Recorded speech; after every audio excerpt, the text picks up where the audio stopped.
talk about his resurrection. Everybody say resurrection. Resurrection. Israel during that time was enslaved by Romans, right? And they suffered a lot because of greediness and power of Romans. They taxed Israelites too much, and they were looking for a king that can save them in their lowest point of their lives, in their situation. But they were surprised and frustrated and some kind of disappointed when they see Jesus Christ hanging on the cross and died. Wow. Their hope was gone when they saw Jesus took his last breath. And his followers and his disciples went back to their previous jobs. So, what is the essence of his death during that time and in our time? What happened when he resurrected? What happened to the disciples during that time? You know, the sad reality to others, death is the end of their hopes. You see people losing their hope when somebody dies. It is hard to accept death. And during the time when Jesus Christ died on the cross, that's what happened to the disciples. If you are hopeless in your situation right now, this message is for you. Amen? And if you're going through, how many of you here going through trials right now? Tap the person next to you. You're blessed. You're here today. Amen?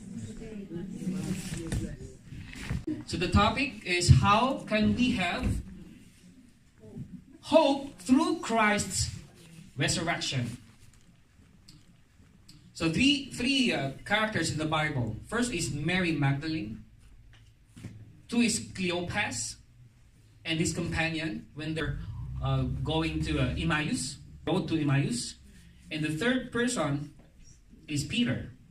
These characters were all present during those times, before his death and after his death. They were there. I believe human hope is a fragile thing. Right? Every day, your hope is being challenged. And when you are hopeless, it's difficult to revive. You need something that can really revive that hope, that hopelessness. And do you think Jesus' resurrection was really something that really revived their hopes? Wow. How powerful is your resurrection that until today, it has the power to revive and restore. Amen. Come on, give the hand to the Lord. It has the power to renew, to give us hope. You know, according to study, hopelessness is really bad for your heart. Do you have doctors here? Is it true?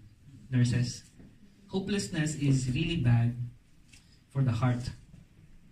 Those people who lose hope are difficult to recover. Tell to the person next to you, are you a hopeless person? Is your case a hopeless one? We'll see. I see potential in you. What I see right now is I see hope and potential in you, right? If you notice, hopelessness can be described in many words starts with the letter D. What are those words? Disappointments. Come on. Disappointments, depressed, discouraged, defeat, demoralized, death, and distress. Do you agree with that? Yeah. In Tagalog, it's also started with D. Di makakain, di makatulog, di makahinga, di makangiti, di makatawa, di makapagsalita, di makapag-isip. Do you agree with that? Yes. Right? And I don't know where you are right now. Maybe you are on that stage where you can't breathe anymore. You can't eat. You can't sleep. You can't talk. You just, all you want is all day you stare somewhere, right? Because of hopelessness. Hopelessness. How many people nowadays out there are hopeless and they need hope? And what is the hope that we can offer to them? And sad to say, Easter Sunday should be a day of remembrance of His resurrection. But to some people, they believe that God doesn't exist. Are you a hopeless person? Or are you in a hopeless situation? Do you need miracle today? Wow. I speak miracle in your life right now. Today, I speak miracle and receive it in Jesus' name. Amen. Amen. You know, there is power in your confession. There is power in your faith. And if you believe and you claim it, you will receive it. That's what the Bible says. And I speak healing when you're sick right now in Jesus' name. I speak prosperity and blessings upon blessings in your life. I speak restoration in your life, in your broken relationship. I speak wholeness in your heart. If you're a broken soul, if you have broken heart, I speak wholeness in Jesus' name. His power is uncontainable. That is resurrection hope for. So let's talk about the first character, Mary Magdalene. In John 20, verse 11 to 13, Jesus appears to Mary Magdalene.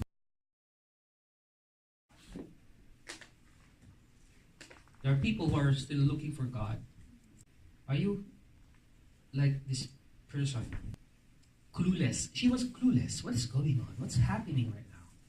She didn't know that Jesus was alive already. In Luke, verse 6, 24, He's not here. He has risen. Remember how He told you while He was still with you in Galilee? So, let me tell you, what happened was already been revealed by God.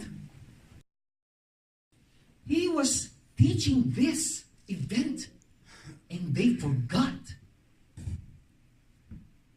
His teaching.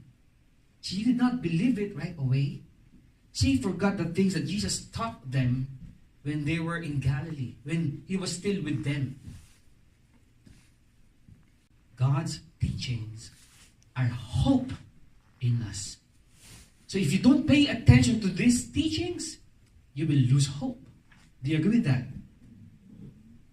This is not just an event. It was being taught. It was a lesson that has been revealed already, but they forgot it. She forgot it. Luke 24 verse 8, then they remembered His words. Wow. You know, it's good to be reminded because we all forgetful, right? So how can we have hope?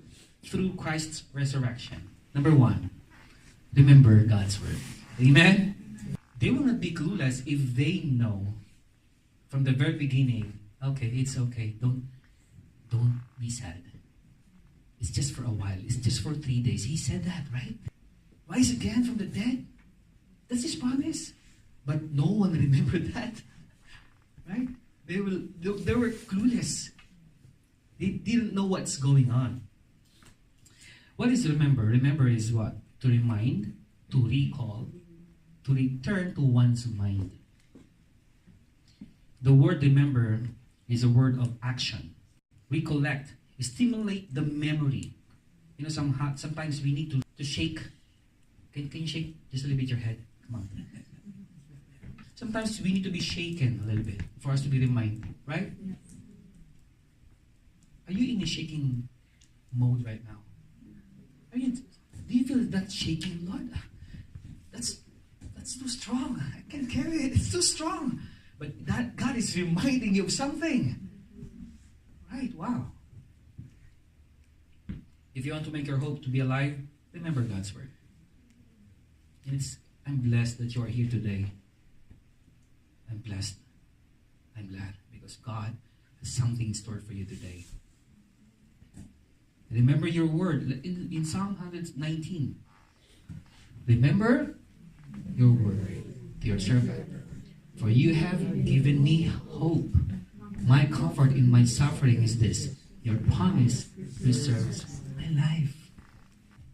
Where does your hope comes from? In His word.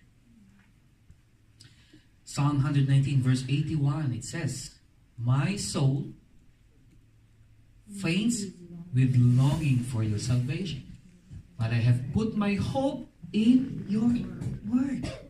Now, don't put your hope to anybody else, to something. Don't put your hope there. Put your hope in the word, in His promises.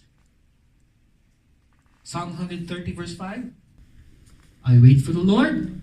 My whole being waits, and in His word I put my hope. See? His resurrection reminds us that His promise and His promises and His words are true. In Joshua 1:8. Keep this book of the law always on your lips. Meditate on it day and night, so that you may be careful to do everything with it. Then you will be prosperous and successful. So Mary Magdalene, she was clueless. She forgot her lesson. She did not take notes when Jesus was teaching that time. That's the power of taking notes sometimes, right? You're being reminded. Because as aging person, we tend to forget things.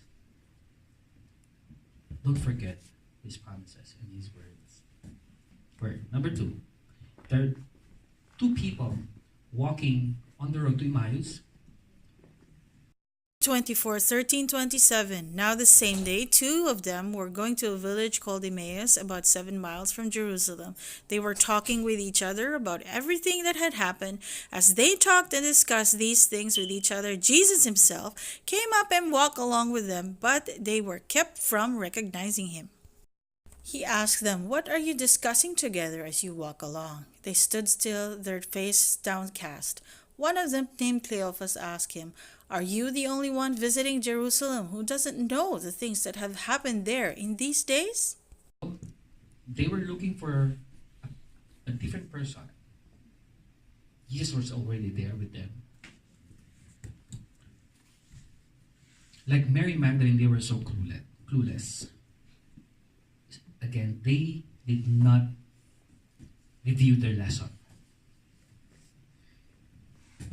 He mentioned the scripture about Moses, because Moses is the one who wrote the 5 books, the Bible, the Pentateuch, right? And they're supposed to read that. It's scripture in their hearts, but they forgot those teachings. Their focus is on things that Jesus did for them. What are those? They feed hungry, healing the sick, miracles. They were focused on that.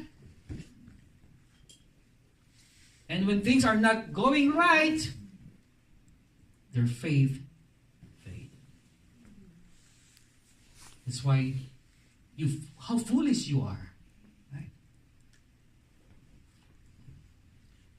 What if the things that you have and enjoy right now, one day, in just one snap, taken away from you? If you put your hope in your job, put your hope to someone, what if that person taken away from you? Is your hope depends when things are doing right? Is your hope depends on the things that you see and feel? But what if those things are not visible? Jesus said to them, how foolish you are. Foolishness means without understanding. That's foolishness. Right? Without understanding. Their condition was a product of 2 things. Number 1, ignorance again of the word. And number 2, overwhelmed by present situation. Alright, you have the word. You read the word. You know God. But the thing is, you are overwhelmed by your present situation. That's another thing. Now, your situation can challenge your mind, your belief. Right? Now, you're aware of what's going on. You're aware, but you don't know the word. It can lead you to to nowhere. Right? So, number 2, remember God's word, number 1. Number 2, recognize God's presence. Amen? Today, in His resurrection day, as we remember His resurrection, it reminds us of what? Remember God's presence. To recognize means fully acquainted with, aware, or accurately know what's going on. To know well. When He ascended to heaven, He promised us that His presence will go with us and will be with us till the end of the earth. Right? The issue is never a matter of His presence. The issue here is what? Awareness of His presence. Amen. If people is questioning God's presence,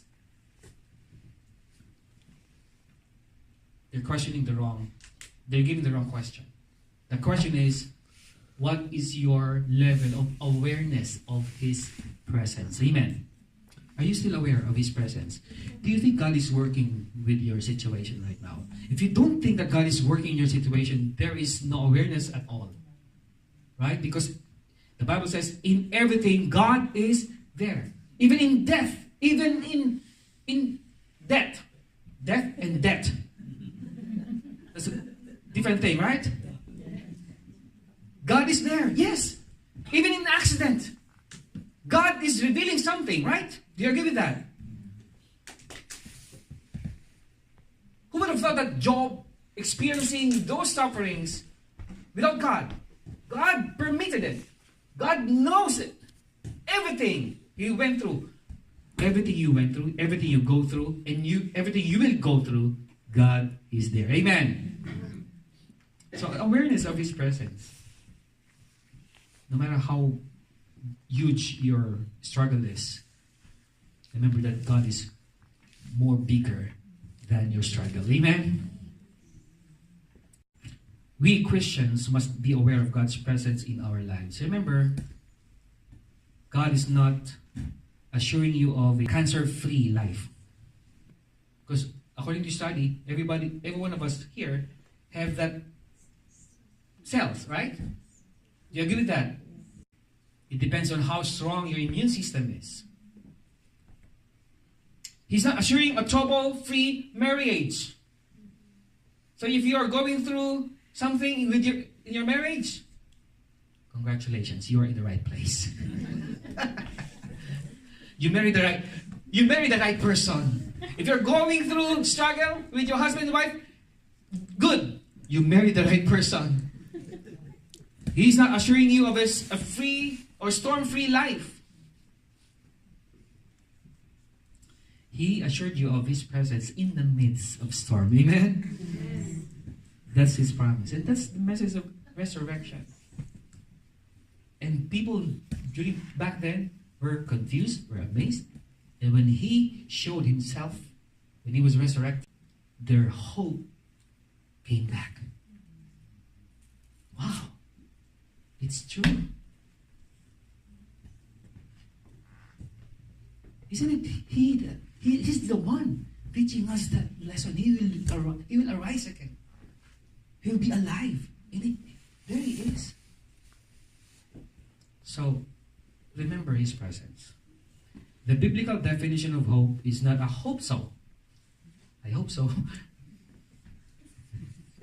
But a know so. Amen? Amen. Because hope so is just, you're just wishing or something, right? But the know so, you're accurate. You're sure. Faith is being sure of what we hope for and being certain of what we do not see. That's faith. And without faith, it is impossible to please God. Our hope in God is surer than the sun rising every morning. Psalm 25 verse 3, no one who hopes in you will ever be put to shame.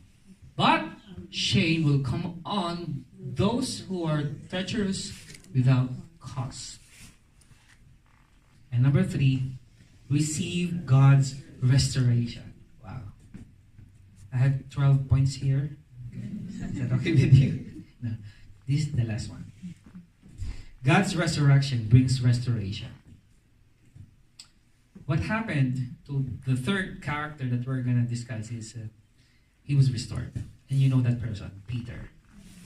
You know Peter, you know what he did, right? 3 times he denied the Lord. And he was the most affected disciple. Why? Because he was so close to him. And he said, they will not touch you. I will cover you. Right? Over my dead body. That's his character. I'm here for you. I will be here for you. I will fight for you. Where? Really? How many people said that to you? I will fight for you forever. Yeah, right. When he said, Lord, forgive them because they don't know what they're doing, he's thinking of also Peter. Right? And remember, because God is the same yesterday, today, and forever, His existence is everlasting. You cannot box God, you cannot put Him in time. So when He's dying, listen, He is thinking of you. That one day you will be here on earth and fail again. But He said, Lord, forgive them because they don't know what they're doing. Amen? Come on, let's give your hand to the Lord. Because God is His love for us. God wants restoration in your life. He was so devastated when Christ died. He doesn't want to be a disciple anymore. He went back fishing. Remember that? And Jesus Christ showed Himself to the shore. Oh, may huli ba kayo? Do you have something? Did you catch fish? Oh, we're tired. Nothing. Been there all night. Nga. Nothing. That's what happened when you walk away from God. Nga. You will lose everything. Right? So Jesus Christ is so gracious and patient with these disciples. Jesus gave Peter another chance to continue to follow Him and fulfill God's commission to him. Finish what he started. He was empowered and was motivated again. In short, he was restored. In John chapter 21, let's read. The third time, he said to him, Simon, son of John, do you love me? Peter was hurt because Jesus asked him the third time, do you love me? He said, Lord, you know all things. You know that I love you. Jesus said, feed my sheep. And he was talking about people. That when he saw the crowd, he saw sheep without shepherd. So he said, go back to what you started. Wow. Did you fail?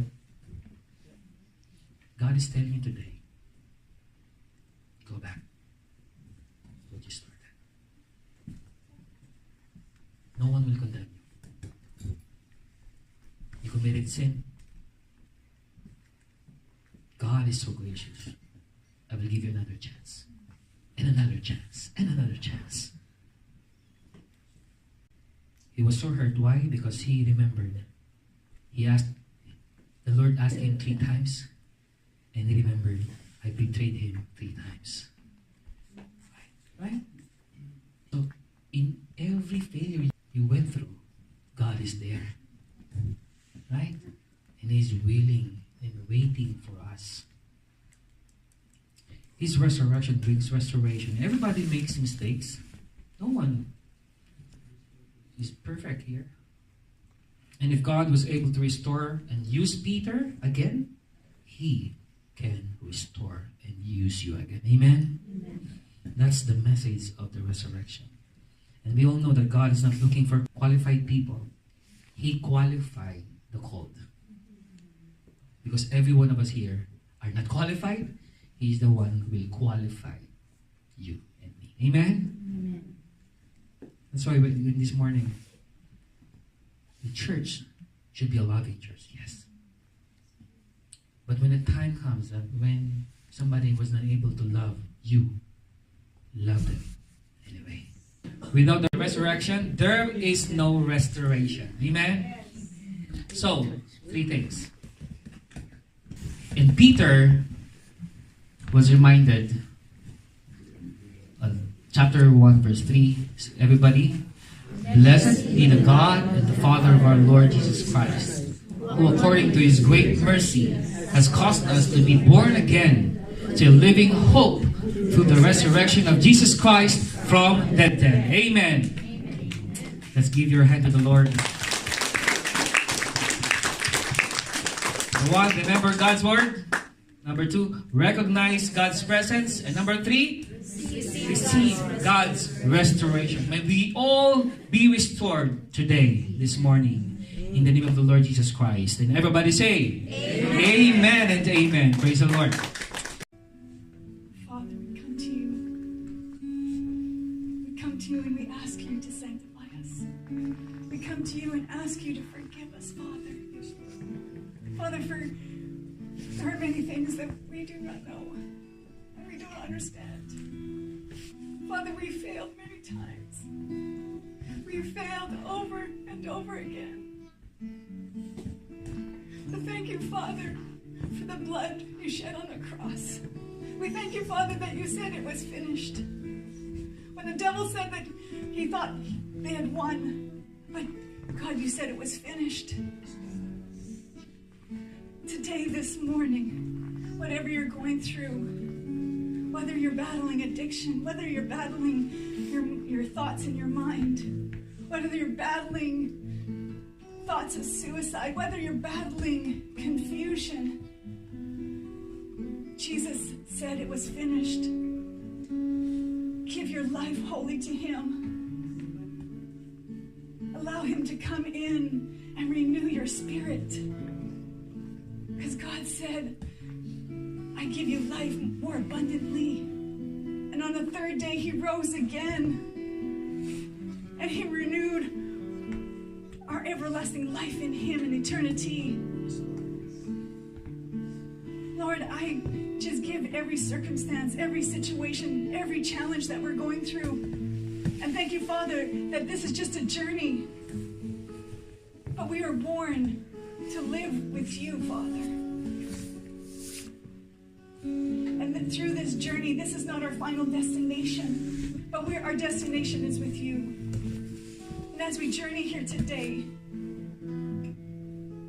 Lord, we just give you our complete life, and we can give you our trust. Father, I just give each family here, Father, that they will stand on your promises. Promises of healing, promises of restoration, promises of abundance. Oh Lord, I just declare your goodness upon us, your plans to prosper us and to give us hope and a future. Father, I pray for those that could not be here today. Lord, be with them. Shower them with your love and with your presence, Father. Because in your presence, things change. We thank you, Father, that you can just take us just as we are, but you don't leave us just as we come to you. Lord, I just declare that this time next year, problems and challenges that we face today are no longer there. That, Father, you continue to give us a hunger and a thirst for your word, and you continue to elevate us and to promote us in you, Father. You continue to grow the church. pour your love in us, that we may love others, and that we will welcome everybody, Father. Oh, we thank you for today. We thank you for your love. We thank you for your grace. We thank you for your mercy. Lord, we just give up today for you. The rest of the week, Father. Lord, I just thank you for your victory. We thank you for your resurrection. Amen. Amen. We thank you for your hope. Thank you. Thank you for breathing life into us. Thank you. Oh, we love you, Jesus. Amen. We glorify you and we honor you. In the mighty name of Jesus, amen. Amen.